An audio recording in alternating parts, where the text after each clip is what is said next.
I didn't see you this morning, so I'm hoping that you're awake for us.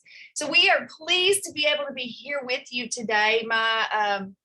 The Ethel to my Lucy right there is Deanna Crump, and we're going to just go fast and furious. I liken this to speed dating, although I've never done that. You're only in here 30 minutes, so we're going to talk fast and throw it at you. And if you have any questions or any needs at the end of it, you will have our emails. And I can put my cell phone in the chat. You just text me who you are, and I'll be glad to ask any questions that you might have. So today we're talking about culture and climate, ideas that work. So we just heard that relationships are important, but we 100% believe that culture and climate make a difference and allow you to be able to create those relationships. We're from Warren County Schools, and I was the principal of Plano Elementary, and Deanna Crump was my curriculum coordinator. And so today we're going to share with you what we did, how it worked, and you take what you can. And if you have any ideas that you'd like to share or something that sparks something in you, throw it in the chat, because we're all about stealing ideas to share with our principals now. I'm the Chief Academic Officer and Assistant Superintendent here in our district now, and Deanna is my Director of English learners and federal programming. So we are tag teaming it again. You could call us Thelma and Louise, but that was a bad ending, so let's don't do that. So who's responsible for school culture? School culture is like the wind. It can be hard to explain, but everyone feels it. Everyone is responsible for it. Everyone. So principal, it's not just you. You got to surround yourself with the best possible people and get everybody to buy into our environment is what we make it. So let's make it fabulous. So my comment there, it's the teachers, it's the custodians, it's the cafeteria, it's the bus drivers. Did you hear us say everyone? It takes everybody. So that's the first thing to know. You're not in this alone. Our next is what? And Ms. Crump, you jump in there anytime. What is it? School climate is the plate that everything else sits on. So it's your foundational piece. You got to get it right. So I just worked with Deanna, and we talked about what are some good questions to ask yourself when you're thinking about your school culture and climate. Is this somewhere you would like to attend if you were a kid, or your children, or your grandchildren, if you're getting up near my age? How would students describe their school? Is it fun? Is it caring? Is it vibrant? Is it energetic? Do they feel loved? Or is it boring and awful? Do they dread coming to school? How does your school positively engage students the moment that they're encountered? Are there fist bumps? Are there smiles? Are there hugs? Or are your teachers too busy talking to each other? Do you embrace kids when they come in the door? Do they know that you want them there? Is every day new for each student in your school? So we all have those students who every day rate on your patience level, let's say, or maybe they cause you to have to color your hair. But is every day new for them? Do they get a clean slate every day? And does your staff engage in activities? And if not, why? And are you expecting it? Are you modeling it? Are you celebrating? And so those pictures at the bottom are just images of things that we did that as leaders in our building, we knew we had to be part of. You have to go and see kid events.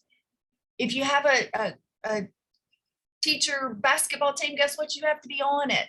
You have to dress up in the crazy costumes, the twin days.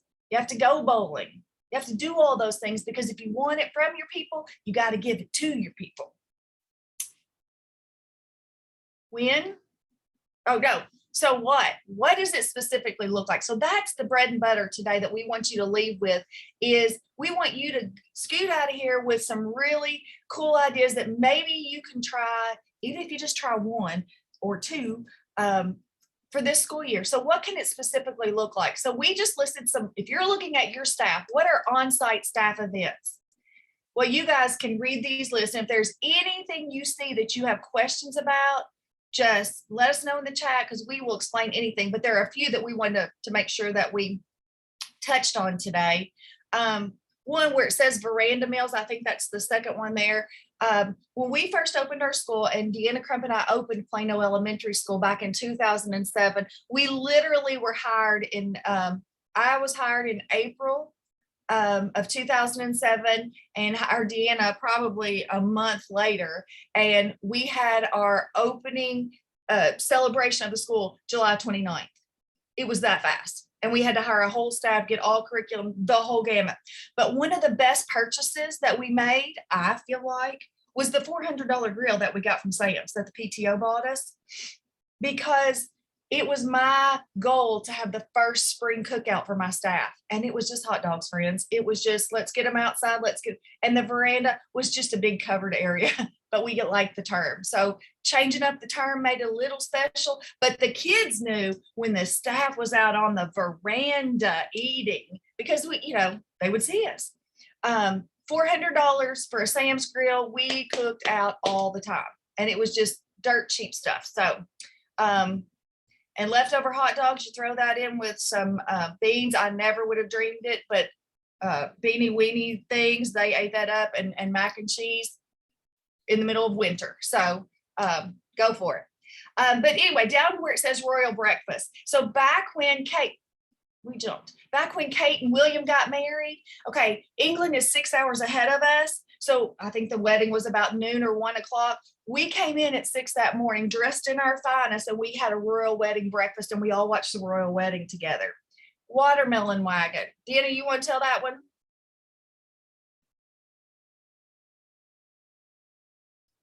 I think we jumped again. You're on mute. Yeah, sorry. So the watermelon wagon, one of the things that we like to do for the staff was just surprise them with different things. And so it might sometimes be ice cream from our local IGA, or, the making it through Monday card or whatever. But Melissa is great for coming up with spontaneous things. And one day we had been out at a meeting together at our central office, and we stopped at the IGA for something on our way back, and they had the little small watermelons. And so she had a great idea that we were going to make a watermelon wagon. And so we literally bought probably 25, 30 of these watermelons, took them back to school, cut them in half, put them on a plate, stuck a fork in them, and put them on a bread cart from the kitchen. And we took the watermelon wagon around to our staff and just gave them a half of a watermelon. So it was something that was very spontaneous, something that, of course, naturally they weren't expecting, something that brought a lot of laughs. But also at the same time that the staff really enjoyed. I think one of the key things that we did was they never really knew exactly what to expect. And we would do a lot of things unannounced, spontaneous, and tried to be as creative as possible. So watermelon, like she said, we went all over town and got those. $1.99, cut it in half. You spend $1 a piece on your staff, and it's just a great, easy way, healthy way for them to have an afternoon snack. Easy peasy. Okay, let's jump to that next one. Right now is a good time for hot chocolate and cookie cart. So what else can you do? Here's more ideas. And again, jump in there if you have a question on any of them, if any of them spark your imagination or your questions. Book study and shirts. So this was a win-win, because I am all about continued professional learning. So what we would do is we would take Title II dollars, and we would buy everybody in the certified staff a book, the same book. A lot of Todd Whitaker. They're quick reads, they're good, they're engaging, they're immediately useful. So we did a lot of Todd Whitaker. My staff loved it. But what we would do, instead of having everybody read the whole book, we would divide up the chapters. So it might be that kindergarten took this, or if you were our secondary, you could say, chemistry people, you're going to take this. However you want to do that, or science people, you want to take this, however. But we would divide up the chapters. And so maybe they would have 2 to 3 chapters. And what they had to do is they had to come up with a presentation. Well, I ended up with a highly competitive group. And so what would happen is they would try to one up. But I was smart enough to know that if I put my rock stars on first, it got better every week.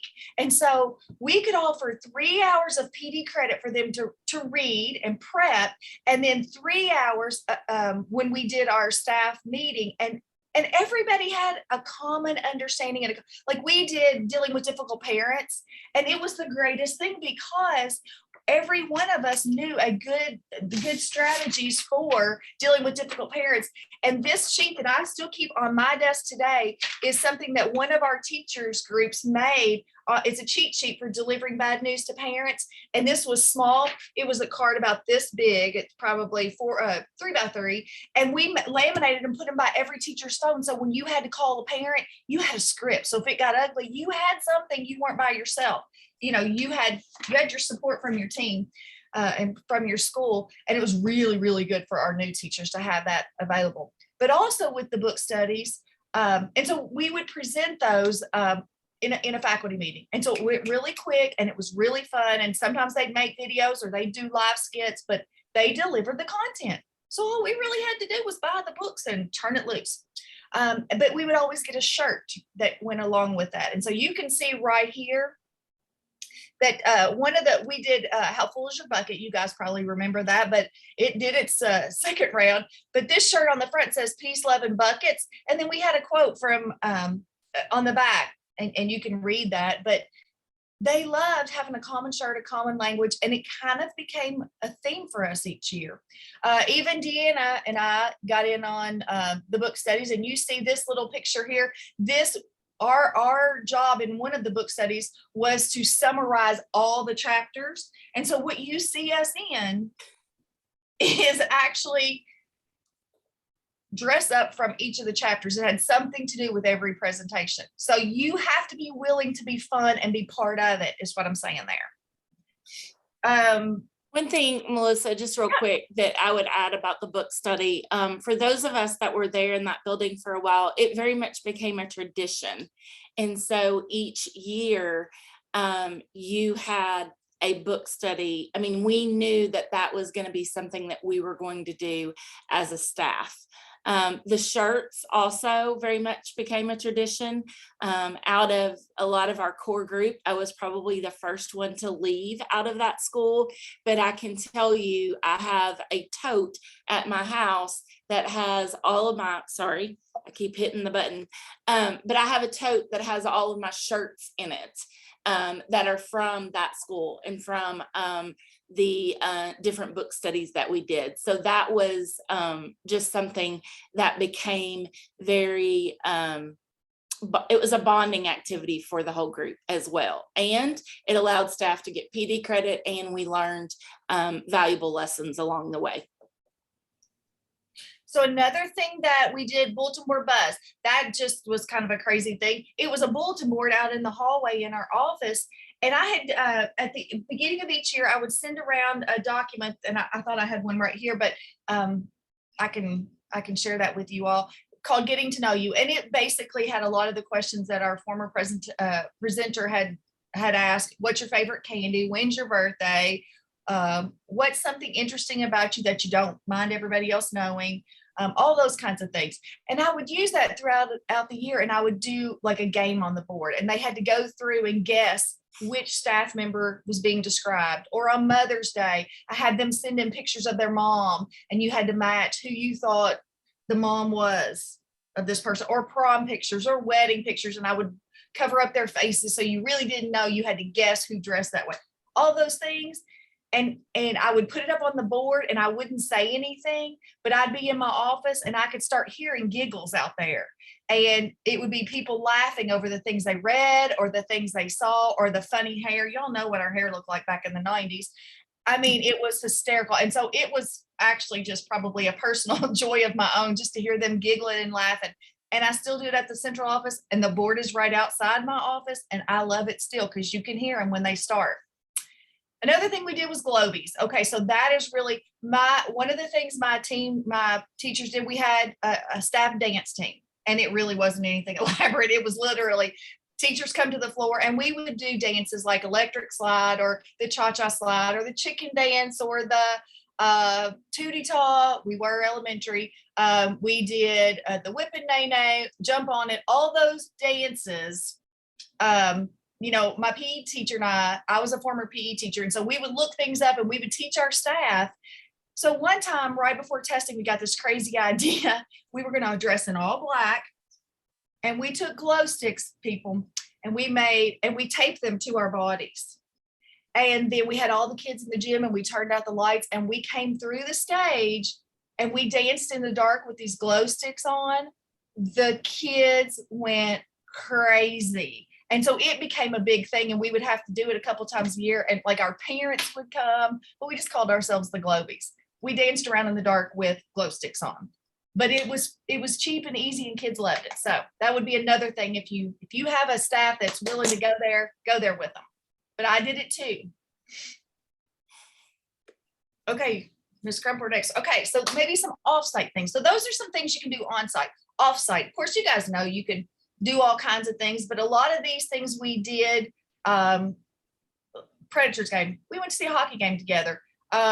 We played softball actually against another school at our Hot Rod Stadium, our local professional baseball team's stadium. We did that for a fundraiser. Christmas dinner. Okay, so one of the things that we were having trouble with is we would do Christmas dinner off-site, and we were not getting the same ones come. You guys know this. The same ones come to everything. And, you got to thinking about how much it cost.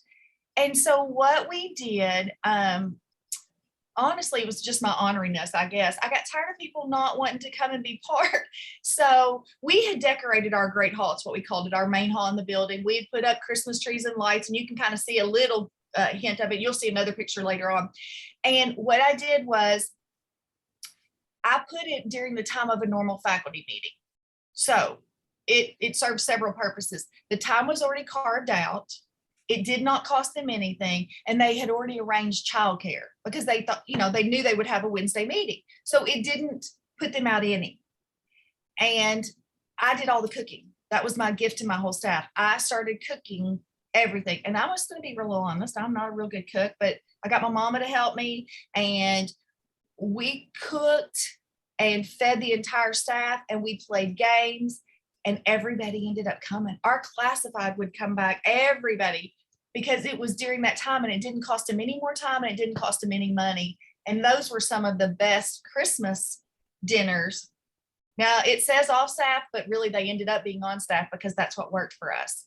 But I would say, like you see, we took people to the Ron Clark Academy. You got to get your people out of your area. If you want them to have more knowledge, it has to be bigger than just your community and your area. It's got to be bigger than your co-op. It's got to be maybe bigger than the state. Go national, go see other things and bring it back. And the little pieces that you can steal, they start to take root and grow. And then people start coming to see you and what you're doing because the vibrance just takes off. Got to be involved in community events. You want to tell about Spoons Tunes there? Yeah, I was just going to say a couple of things. You'll see the picture there about the Monster Dash, and then there's the talk about the Bowl for Kids' Sakes, and you may have seen a couple of different pictures of that. But those are both community events that we took part in, and so they were fundraisers for different things within our community. But we created a staff group that participated in that.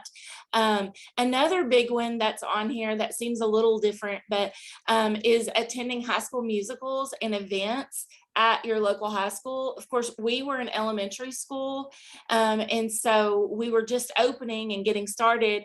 Actually, that started because we had a music teacher that was in our building, and then he went to a high school, and he transferred to the high school. So to show support for him, when he did his first musical, we went and attended as a staff to be able to see him and support him. But it also became very important as our students grew and got older so that we could go and support those in different groups as well. Many of these things became yearly events: Spoon Tunes and Barbecue, Staff and Family Bonfire, Christmas dinner, things like that. But Spoons Tunes and Barbecue was just something fun that started. That was actually something that my husband and I hosted each fall at our house. He likes to cook barbecue, so he provided the meat and the barbecue for everybody. Tunes, we would bring a speaker from the school, just a portable speaker that we had, and we would do karaoke out in our backyard and play and just have a good time. And then Spoons is the game Spoons, the card game. And so that got to be a quite competitive event. And we have spent several nights in the floor of our living room playing Spoons and fighting and over spoons, and some of us may have come out with scratches and bruises and different things, but it did get to be very much a yearly event that everyone looked forward to. Again, a competitive group, and they they would show out in spoons, but it was those conversations afterwards that started to, you know, really make those networks and those connections in our building so strong. So what happens for our kids? What's next? You can't forget the kids, but once your teachers are good and solid and tied in together, they are so good and strong for your kids. And that's what it's all about. Anything I do, my direct line is back to how does this influence kids? How is it good? So one of the things that we would do, dance party for testing. So I told you we were a dancing bunch. We had music playing in our hallways when kids came in every morning. All you have to do is get a speaker and put it on music, and it can be instrumental because some of the language is not more appropriate. But if you guys remember back in the 80s, 90s, the song Push It from, was it TLC? I forget who it is. Y'all put it in the chat if you know. But it would be on, and just that beat, like kids would walk in the morning, and then they would come out of we would have them in the gym in the morning. They come out, when they got to the Great Hall and that music was thumping, you'd start seeing their little bodies start. And then, you know, and it was okay for them to chatter in the hallway coming down, you know, going into school. We want them to be excited.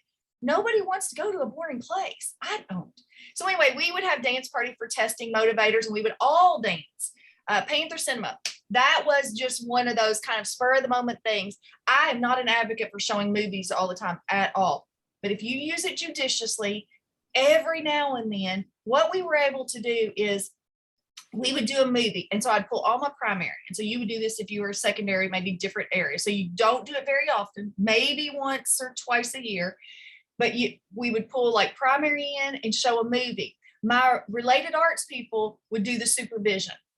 When we first started, we had a white sheet on the wall, literally taped to the wall, and a projector. We got a little better as we went on. But my related arts people would supervise kids, and it allowed for common planning for every teacher in my primary at one time. Make a PLC. Sometimes it was around grading, so I could give them time. Remember, you can't give any more than 24 hours a day, but you can give them time within the day. And then we do the same for the intermediate. And so you just divide them up real easy. World Milk Day, that was just, World Milk Day is a thing. And so we celebrated it. We had lunch on the lawn, literally blankets, and everybody just carried their lunch outside. We had real cows outside so the kids could see the real cows. We had milkshakes. We got everybody milkshakes that afternoon. So just some fun things, but you got to keep it fun and engaging. That's what kids want. Oh, if you'll go back real quick, I want to tell you a couple of things. If you see Mr. Ray's restroom rally, we were having a problem with bathrooms being a mess. And so Ray was our custodian at the time. And so we said, when Mr. Ray gets here in the afternoon, he's going to do a restroom check, and the grade level that has the cleanest bathrooms win, and they get, you know, extra 10 minutes on their recess. And Mr. Ray's restroom rally, clean the bathrooms up, just like that. Mystery leaders. Sometimes hallways were getting a little rowdy. We would just say, we've chosen mystery leaders at each grade level. We'll be watching. You don't know if you're the mystery leader. And so behavior, you didn't know, and you got a prize. You know, really, we didn't choose a mystery leader. Everybody just behaved, and we just did a random drawing. And yes, that kid did what they were supposed to. Just easy things that you can do, and they don't cost a lot. Okay, now we can move on, Ms. Crump. We got 2 minutes. Oh, okay, we're gonna go fast. When does it happen? Every day, everywhere, every meeting. Feed them at your meetings. If it's staff, if you're having a parent meeting, have waters available. It just does something to bring down the stress level and causes everybody a little bit easier time. Where does it happen? Everywhere. So that one picture is a picture of our great hallway, the Christmas, how we decorated it, and it even got more elaborate as the years went on. but it has to happen everywhere. That's us dancing at the bowling alley because I told you we danced and the song Jump On It came on while we were bowling and we all broke out into dancing. Go to conferences, take your people and travel. That's important. You build connections. It's more about what you learn at the conference. It's about the connections and relationships that form when you travel together. And you got to go to their events. You got to go to their weddings. You got to go when they have babies. You got to go to the funerals. So next. Why? Because it matters. These two books are good books. Stephen Baller, if you get the book Ideas, it is jam-packed. He actually has two that you can steal ideas from. But again, you want your staff smiling. So it's about, you guys know the research. It keeps principals in their jobs, it keeps teachers in their jobs, and it affects student achievement, which is the ultimate goal. But the bigger question is, why not? Why not make your environment a place where you want to go every day, your staff wants to come every day, and your kids want to be? My staff was smiling pretty much all the time. Not that we didn't have our moments where we were fussy or whatever, but overall, we loved each other, we took care of each other, and we were smiling. And those kids right there, those little thing 1 and thing 2, that was a dress up day of some sort, might have been Halloween, I don't know. They were in kindergarten, 5 years old, and they asked about this picture the other day. Those are my boys, and they're 18 and they're freshmen in college. And they said, Mom, do you remember when? And they do that all the time. And so I guess that's one of the great things is that we know we had a school where kids love to be, and they still go back and go, do you remember when? Do you remember we did that at Plano? Do you remember when we had the real cows at our school? So if you're doing that and you're making those impressions, you're making an impact. Okay, let's move on before I get too weepy. Okay, how does it happen? You have to model it, expect it, facilitate it, inspect it, and celebrate it. You got to do just like you want your teachers to do for your kids. You got to recognize it. You got to be spontaneous and fun, but it doesn't mean that you can't be firm and consistent. I will tell you, I non-renewed people. I wrote corrective action plans. I did disciplinary notices. This guy in this picture, he was one of our most fun teachers, but in this particular picture, and this was early on because our halls were not painted like that for very long, but they were doing practicing procedures during gross motor time. Budget. Okay, so that's one thing that you will want to know. Put your money where you're going to get the highest return on your investment. Okay, look at your general funds, look at your Title 1s and 2s. You can do trainings out of 1 and 2. Your PTO, look for things that are minimal cost, and look for things that you could spend your site-based dollars. So I would get my team gear. We had pullovers, we had all kinds of things. If it has your school name on it, and if they use it in a job, I was always told you can buy it. And so if they do bus duty, we would get school shirts for open house, so everybody recognized we were the Plano staff. You can do all those things, and you can use those funds, because a lot of times if you don't have a strong PTO or you don't have Coke money or whatever, you're a little shy on that. But you can travel with your title dollars. You can bring in national speakers, and you get more bang for your buck a lot of times bringing in that. We've brought Todd Whitaker in.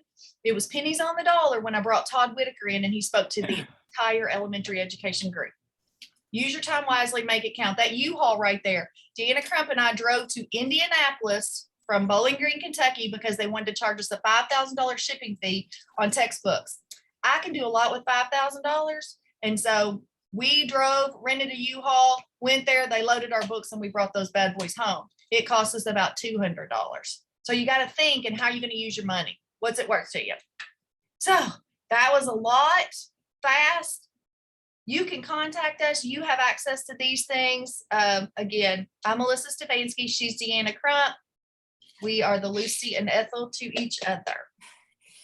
There was a question in the chat about adding the phone call script. I don't have that to drop in the chat, but I will add that to the session resources here in just a little bit. So you'll be able to go back to that in the grid and find that phone call chat. All right. Well, thank you guys so much. That was a lot of information in a short amount of time, but I'm sure everybody took home several things that they can do to improve their school. So yeah, check that grid out for the resources. I dropped the link in there as well, and all of this will be available in the future days. So thank you all so much.